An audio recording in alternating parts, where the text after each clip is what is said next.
പ്രിയപ്പെട്ട സഹോദരങ്ങളെ, ദൈവം തന്നിരിക്കുന്ന ആയുധമാണ് ദൈവവചനം. ഈ വചനം നമ്മൾ എടുക്കണം, എടുത്തിട്ട് വായിക്കണം, പ്രഖ്യാപിക്കണം. ഈ വചനം നിങ്ങൾ വായിക്കുമ്പോൾ ഇത് നിങ്ങൾക്ക് ആഹാരമാണ്, പ്രഖ്യാപിക്കുമ്പോൾ ഇത് നിങ്ങൾക്ക് ആയുധമാണ്.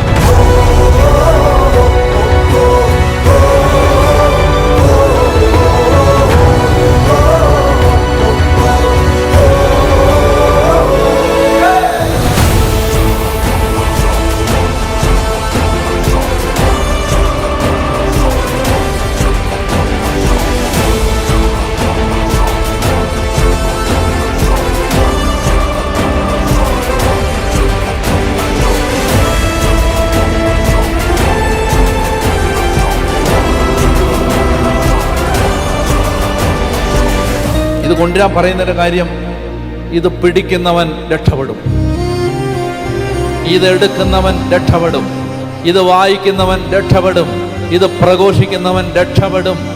ഇത് എടുക്കണ്ട മക്കളെ, ഇത് കൊണ്ടുപോവാ, നീ ബൈബിള് കൊണ്ടുപോവാ, നീ തുറക്ക്, നീ വായിക്ക്, അങ്ങനെ ഇതിനോടൊരു ബന്ധം ഉണ്ടാവ് എന്ന് പറയുന്നതിൻ്റെ കാരണം, നിന്റെ ജീവിതം രക്ഷപ്പെടുത്താൻ ഈ ഭൂമിയിൽ ഇതേ ഉള്ളു വഴി.